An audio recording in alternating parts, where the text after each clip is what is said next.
आपके घर का दरवाजा आधी रात को अचानक खुल जाए, सादे कपड़ों में कुछ लोग अंदर घुस आए, आपके बेटे या शौहर को उठा करके ले जाएं, और फिर कई दिनों तक आपको ये भी ना बताया जाए कि वो कहाँ है, किस हाल में है। ये कोई फिल्मी कहानी मैं यहाँ पर बयान नहीं कर रही हूँ। दरअसल ये हकीकत है उत्तर प्रदेश के बरेली की, जहाँ 7 मुसलमान मर्दों को इसी तरह उठाया गया। ना कोई वारंट दिखाया गया, ना ही एफआईआर की कॉपी दिखाई गई और ना ही गिरफ्तारी का मेमो।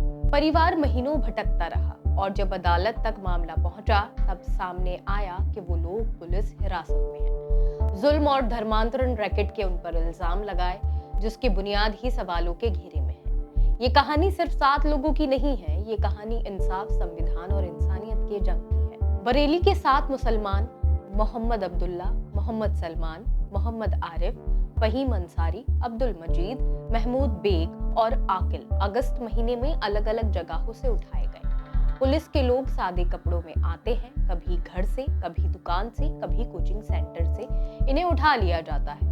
परिवार को ना तो गिरफ्तारी मेमो मिला, ना एफआईआर दिखाई गई और ना ही कई दिनों तक परिजनों को ये बताया गया कि वो लोग कहाँ हैं। परिवार दर दर की ठोकरें खा रहे थे, भटक रहे थे। किसी ने गुमशुदगी की रिपोर्ट लिखवानी चाही तो पुलिस ने कागज पर झूठा लिखवाया कि शख्स घर लौट आया है। उदाहरण के तौर पर अब्दुल्ला, जो पहले ब्रजपाल साहू थे और 2014 में अपनी मर्जी से इस्लाम कबूल कर चुके थे, को 13 अगस्त को उनके काम की जगह एक कोचिंग सेंटर से उठाया गया। उनकी बीवी तबस्सुम ने शिकायत करनी चाही तो पुलिस ने ही दबाव डालकर कागज पर दस्तखत करवा लिए। परिवार जब भी उन लोगों से मुलाकात करने जाए तो वो लोग अपने परिवार वालों को बताते थे कि हिरासत में उन्हें बुरी तरह पीटा गया, बिजली के झटके दिए गए और खाली कागजों पर जबरदस्ती दस्तखत करवाए गए। तबस्सुम बताती हैं कि मेरे शौहर ने अदालत में मुझे अपनी जख्म दिखाने की कोशिश की, लेकिन पुलिस वाले उन्हें घसीट कर ले गए।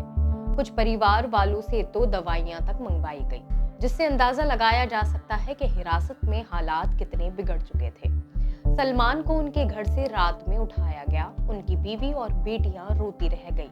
रिश्तेदार बताते हैं कि 2 दशक से सलमान की अब्दुल्ला से कोई मुलाकात तक नहीं हुई, फिर भी आरोप लगा कि उन्होंने अब्दुल्ला को मुसलमान बनाया। आरिफ, जो एक मैथ्स के टीचर हैं और बच्चों को नीट की तैयारी कराते हैं, उन्हें पुलिस ने बस पूछताछ के बहाने बुलाया और फिर गिरफ्तार कर लिया। उनके बूढ़े पिता कहते हैं कि धोखे से बुलाकर मेरे बच्चे को गिरफ्तार किया। फहीम, जो एक नाई की दुकान चलाते हैं, उन्हें बाल काटते वक्त उठा लिया गया और उन पर इल्जाम लगाया गया कि उन्होंने अब्दुल्ला का खतने किया है।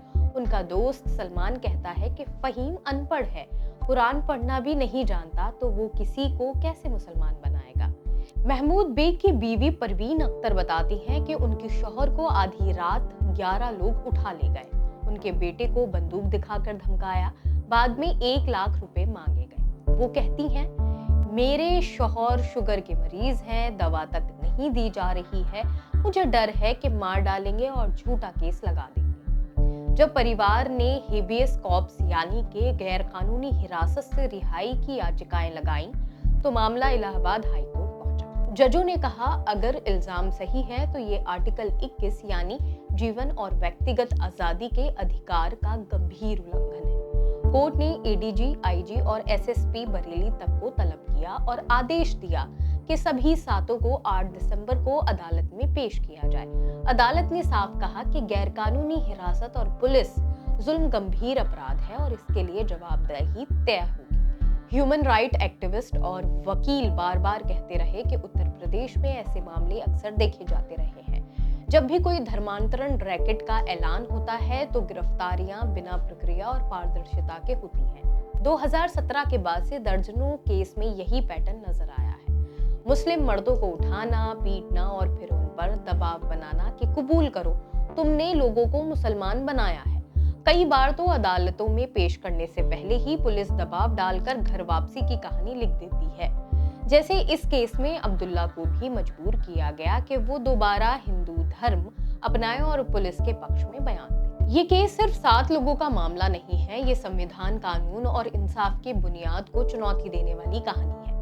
अदालत ने दखल दी है, लेकिन असली सवाल ये है, क्या जुल्म झेल रहे इन गरीब लोगों को इंसाफ मिलेगा? क्या पुलिस अपने ऊपर लगे इल्जामों का जवाब देगी, या फिर ये भी एक और केस बनकर दब जाएगा, जैसे कई और मामले दब चुके हैं। इलाहाबाद हाई कोर्ट की 8 सितंबर की सुनवाई अब इस मामले का अहम मोड़ होगी। ये सिर्फ 7 मर्दों का नहीं, बल्कि पूरे समाज और संविधान की आजादी की लड़ाई है। फिलहाल इस खबर में सिर्फ इतना ही। बाकी और खबरें देखने के लिए जुड़े रहिए ऑब्जर्वर पोस्ट के साथ।